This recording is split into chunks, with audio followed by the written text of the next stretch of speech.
we're bringing you a special report on a major announcement from tech giant OpenAI.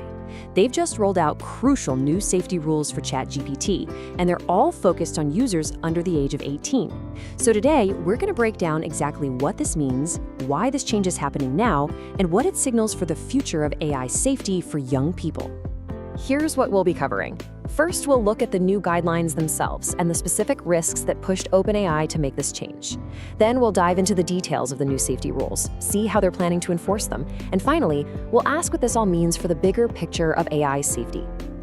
So the big news is this: the company has rolled out a whole new set of directives. These basically define how its AI, especially ChatGPT, is allowed to interact with anyone under 18. And it's not just rules for the AI. They've also released new guidelines for teenagers and, importantly, for their parents. The primary goal here?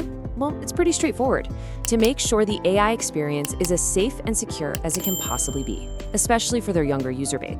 And that, of course, raises a really important question. Why now? What specific concerns prompted OpenAI to make such a big policy shift? It really boils down to one core concern: the potential mental and emotional impact that long, ongoing conversations with an AI could have on a developing mind.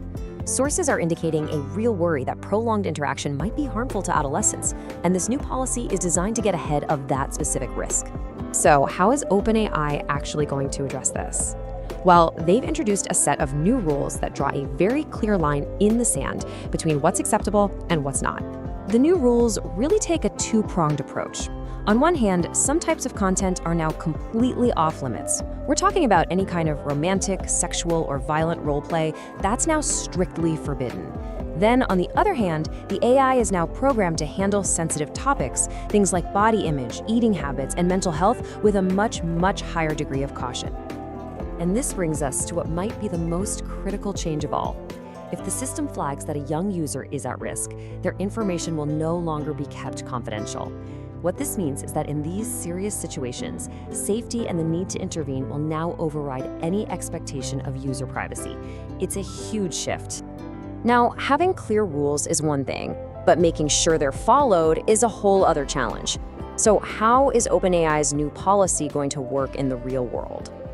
They're using a two-tiered enforcement system. Think of it like this: the first line of defense is an automated system. It's designed to detect and block risky content in real time, whether it's in text, images, or audio. But what happens when a situation is more complex? Well, that's where the second layer comes in: a trained human review team. These are the people who will investigate the most serious cases, and, this is key, they have the authority to notify parents if they believe a child is in danger, allowing for actual real-world intervention. This entire strategy is guided by four foundational pillars. First, and most importantly, prioritize child safety above everything else. Second, if a teen seems to be struggling, guide them toward real-world support. Third, ensure every communication is handled with respect and empathy. And finally, constantly and clearly remind the user that they're talking to an AI, not a real person. So let's zoom out. What does this all add up to? Are we looking at the start of a new era for AI safety? Let's take a look at the broader impact here.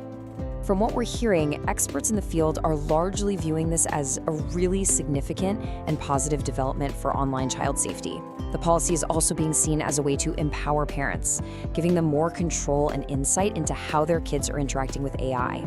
But this all leads us to one final crucial question. In this rapidly evolving age of artificial intelligence, are measures like these, as good as they are, truly enough to ensure the digital safety of our children? That's the challenge that will continue to evolve, right alongside the technology itself.